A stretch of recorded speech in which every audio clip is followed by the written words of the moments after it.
Hello बच्चों, मित्रों, दोस्तों અને જે કોઈ પણ આ વિડિયો જોવે છે સૌને મારા નમસ્કાર. માય સેલ્ફ ઇંગ્લિશ વાલા એન્ડ આજે આપણે આજથી એક આપણા ગ્રામર કોર્સની જે શરૂઆત કરી છે એનો પ્રથમ મુદ્દાની લેક્ચરની આજે શરૂઆત કરશું. હવે જો અંગ્રેજી ગ્રામર આપણે આપ સૌને ખબર છે કેટલો જરૂરી છે. તો આજનો મુદ્દો કંઈક એવો જ છે જે 9મા 10માનો વિદ્યાર્થી ઉપરાંત 9 થી 12 અને જે કોલેજમાં હોય કે કોઈ પણ કોમ્પિટિટિવ એક્ઝામની તૈયારી કરતા હોય દરેક માટે આ ઇમ્પોર્ટન્ટ મુદ્દો છે. જો આજે આપણે શરૂઆત કરીએ છીએ નાઉનથી. હવે જો થાય છે શું કે આપણે જે કોઈ પણ વસ્તુ સમજીએ છીએ ને એ વ્યાખ્યાઓથી સમજીએ છીએ અને વ્યાખ્યાઓ પછી ગોખવી પડે ને એવું બધું કરવું પડે અને પછી લાંબા ગાળા માટે સ્મૃતિમાં યાદ ન રહે, એ ટૂંકા ગાળાની સ્મૃતિ થાય. પણ આજે જો તમે મને સાંભળશો તો આ તમે લાઈફ ટાઈમ નહીં ભૂલી શકો. જો આપણે શું કરીએ છીએ કે નાઉન ની વ્યાખ્યા શું હોય? Noun is a word that refers the name of the thing, name of the world, name of the anything is word, anything in this world, whatever have the name, it is called as noun. મતલબ કે આ દુનિયામાં જે કોઈ પણ વસ્તુ છે, વ્યક્તિ છે કે જે વિચાર છે, આઈડિયા છે, થોટ છે, એ બધાનું એક નામ છે. એ નામને નાઉન કહેવાય. હવે જો નામ અને સંજ્ઞા આ બે વસ્તુ આ નાઉન માટે વપરાય છે. હવે આપણે સંજ્ઞાથી સમજશું તો એ નહીં થાય. હવે જો સંજ્ઞા શું છે? કારણ કે સંજ્ઞાને આપણે આપણા રેગ્યુલર જીવનમાં રોજિંદા જીવનમાં ઉપયોગ નથી કરતા, એટલા માટે સંજ્ઞા શબ્દ પણ જરાક ઓડ શબ્દ લાગે આપણને. તો સંજ્ઞાને મૂકીને આપણે નાઉનથી સમજીએ કે નાઉન એટલે કે નામ. હવે જો નાઉનના કેટલા 5 પ્રકાર પડે છે. પહેલો પ્રકાર છે પ્રોપર નાઉન. હવે જો આની પણ એક વ્યાખ્યા છે, પણ આપણે વ્યાખ્યા તરફ નહીં જઈએ, આપણે સમજણ તરફ જશું. આ શું કહે છે? પ્રોપર નાઉન એટલે કે ચોક્કસ નામ. હવે તમે ખાલી મને સમજો કે ચોક્કસ નામ શું છે? કે આ દુનિયાની અંદર કોઈ પણ વ્યક્તિ, વસ્તુ કે જેનું ચોક્કસ નામ છે એને ચોક્કસ નામથી ઓળખીએ છીએ, એને પ્રોપર નાઉનમાં આવે. અને બીજી વસ્તુ એક આ યાદ રાખજો કે આની અંદર જે પણ નામની શરૂઆત થાય એની અંદર પહેલો અક્ષર કેપિટલ હોય. નહીં સમજાય હજી તમે સમજો, હું ઉદાહરણ આપીશ તો બધું સમજાશે, ધીમે ધીમે બધું ક્લિયર થશે. જોજો, દાખલા તરીકે પહેલું નામ છે અનિલ, શંકર, ચંદુ, ગાંધીનગર, ભુજ, સીડી ડિલક્સ. હવે જોજો તમે અહીંયા પહેલો અક્ષર છે અનિલ, પહેલો શબ્દ છે અનિલ. અનિલ કોઈ વ્યક્તિનું નામ છે, એને આપણે અનિલ જ કહેશું. અનિલને આપણે શંકર નહીં કહીએ, ના કે ચંદુ કહેશું.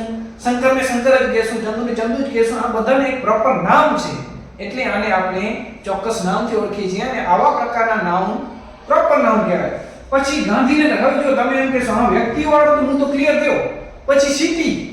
હવે સિટી શબ્દ આવશે તો સિટી તો ઘણી બધી સિટી થઈ, પણ કોઈ પ્રોપર સિટીનું નામ કીધું મેં કે ગાંધીનગર એટલે ગાંધીનગર, ત્યાં પછી અમદાવાદની વાત નથી થઈ. બીજું સિટી જો હા ભુજ, આ પ્રોપર નામ છે. ભુજને ભુજ જ કહીશ, ભુજને સુરત નહીં કહું, કારણ કે ભુજનું નામ જ ભુજ છે, એટલે આને પ્રોપર નાઉનમાં આવે. પછી આ સીડી ડિલક્સ. બાઇક તો ઘણી છે, બાઇક ઘણી બધી છે, બાઇક કહું તો ઘણી બધી બાઇક છે, પણ હું એમ કહું કે મારી પાસે સીડી ડિલક્સ છે તો એ પ્રોપર નાઉન છે. તો મિત્રો આ થયો પ્રોપર નાઉન. હવે જુઓ આપણે બીજા નાઉનના પ્રકાર તરફ જઈએ.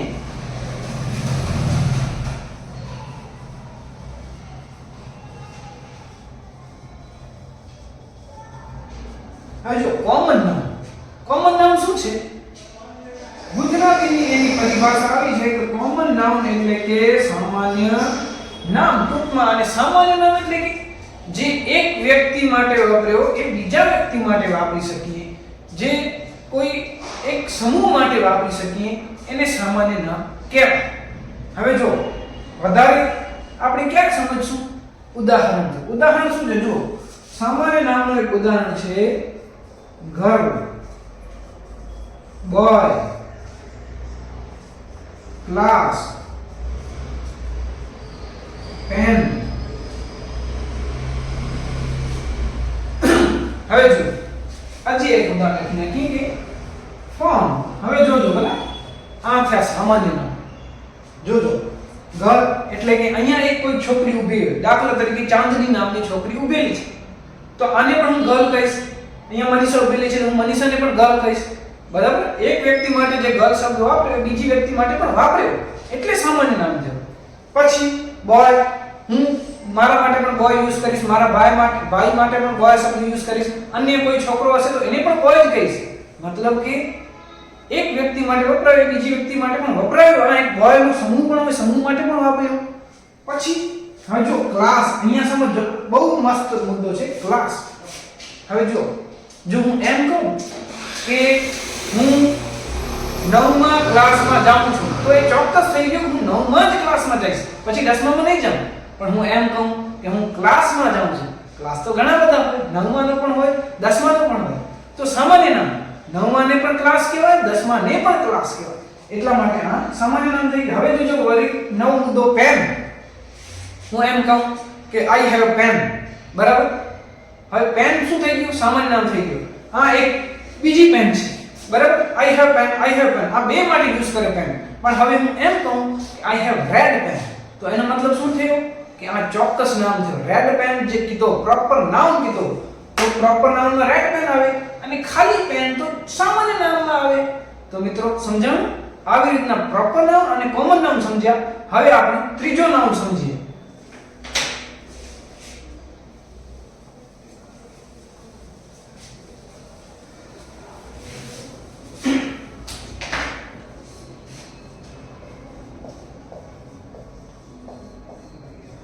આ છે એબ્સ્ટ્રેક્ટ નાઉન. હવે જુઓ, નાઉન થી થોડો ખતરનાક લાગે છે એબ્સ્ટ્રેક્ટ, પણ જ્યારે એનો મતલબ સમજશું ત્યારે બહુ સરળ થઈ જશે. એટલે કે જેને આપણે જોઈ કે સ્પર્શી ન શકીએ ને એવી લાગણીઓનો આમાં સમાવેશ થાય છે. હવે જોજો, બહુ સરળ રીતે સમજાય. દરેક વસ્તુનું જ્યારે ઉદાહરણ આવે ને ત્યારે બહુ સરળ રીતે સમજાય છે આપણને. જેમ કે આ છે એંગર. એંગર એટલે કે ગુસ્સો. તમે ગુસ્સાને જોઈ શકો, ના જોઈ શકો, સ્પર્શી શકો, ના સ્પર્શી શકો.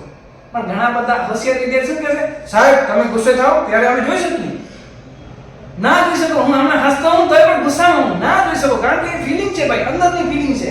પછી એંગર, પછી હેપીનેસ. હવે જોજો, હેપીનેસ પણ એક લાગણી છે. હવે જો આપણા આજુબાજુ ઘણા બધા એવા લોકો હોય છે જે ખરેખર આમ દુખી હોય પણ અંદરથી રાજી થતા હોય. આપણે આ ભલે પડ્યો આ આવી લાગણીઓને આપણે જોઈ કે સ્પર્શી ન શકીએ. આ એંગર, હેપીનેસ, સેડનેસ, જોય એટલે કે ખુશી, આ બધા કોઈ પણ જે અંદરની આપણી લાગણીઓ છે, ભાવ છે, વેદના છે, એ બધાને આપણે એબ્સ્ટ્રેક્ટ નાઉનની અંદર સમાવેશ કરીએ છીએ. તો મિત્રો આજના માટે આપણે 3 નાઉનને સમજ્યા: પ્રોપર નાઉન, કોમન નાઉન અને એબ્સ્ટ્રેક્ટ નાઉન. બાકીના નાઉન આપ શીખવા માટે આપણા ચેનલ સાથે જોડાવો. આવતીકાલે આપણે બીજા નાઉન, 2 નાઉન જે બાકી છે એ શીખીશું. ધન્યવાદ.